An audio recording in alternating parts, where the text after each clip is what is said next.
President Trump is promising to defeat the opioid crisis that killed more than 50,000 Americans last year. Yesterday, the president declared the epidemic a public health emergency, and he also spoke in personal terms about his brother's struggle with addiction. He had a problem with alcohol, and he would tell me, "Don't drink. Don't drink." He had a very, very, very tough life because of alcohol. Believe me, very, very tough life. But I learned because of Fred. I learned.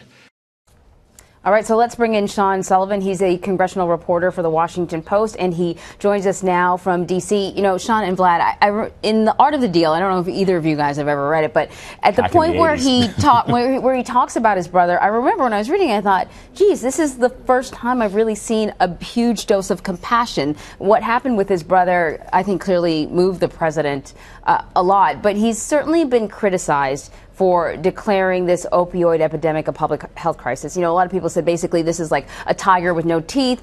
You're putting a Band-Aid on something that requires a tourniquet. Is this really a scaling back, and is this going to be enough? Well, I mean, you know, a lot of Democrats yesterday were pretty vocal about criticizing this measure, saying, you know, as you pointed out, this doesn't go nearly far enough. What I think a lot of people wanted to see was the president declare a national state of emergency on this. And what that would have done is that would have freed up significantly more in the way of federal funding to combat opioid addiction in these states. And so I think a lot of Democrats and even some Republicans looked at this and said, well, this is not enough. This is a half measure. And Trump has himself said that he wants to, you know, go as far as he can to fight this thing. And, you know, the reality is I think a lot of lawmakers were left pretty disappointed yesterday by this. But Sean, as you know, just before we brought you on, we played a little bit of the president talking about his brother. Former senior advisor to President Obama, David Axelrod, tweeted yesterday, quote, "The president's unscripted comments at opioid event about his brother's battle with alcoholism is the most connecting riff I've ever heard from him." What did you make of that section of the speech?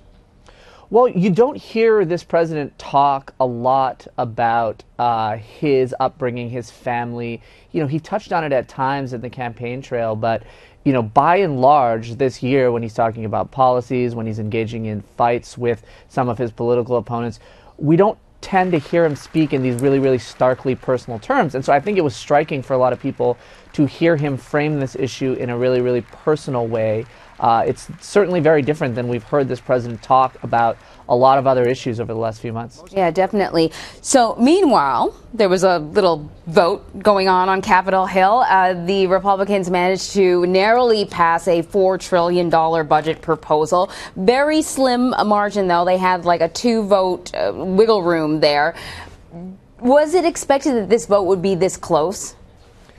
Well, you know, I think people knew that it was going to be close going into this. I'm not sure people on the Hill who were counting votes knew that it was going to be this much of a nail-biter. But what this shows us is that this issue of tax reform, which is what Republicans are trying to tackle, and yesterday is really just the first step in trying to rewrite the nation's tax laws, is going to be really difficult. Well, why? Because there's a lot of disagreements, even among Republicans, about what this tax bill should look like. And what we saw in yesterday's vote was a significant amount of Republicans, I believe it was 20 Republicans, who defected from this budget vote.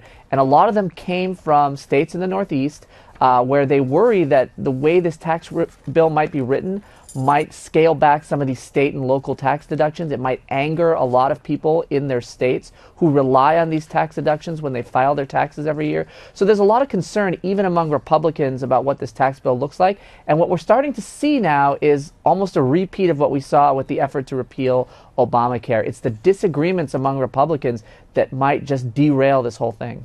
We'll have to see how it plays out. Meanwhile, Sean, I want to get your take on this intrigue surrounding these newly released JFK files. The president has decided to keep hundreds of pages sealed, as you know. What sort of reaction are you hearing from lawmakers and aides on Capitol Hill?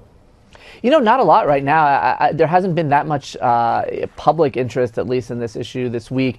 But the important point is, you're right, you know, they are releasing certain documents, but they aren't releasing everything. And so the question today is, are we going to see some criticism of the president? Are we going to see people say, hold on a second, you said we were going to release, you know, all of this. Why are you withholding some of this stuff? Why are you bowing to the asks of the intelligence community here? Aren't you the president? Shouldn't you be able to do this? And so it'll be interesting to see if we see any of that that kind of reaction today, and also how the president himself responds to that reaction if indeed he does draw that kind of criticism. To be continued. Sean Sullivan of the Washington Post, as always, my friend. Thank you.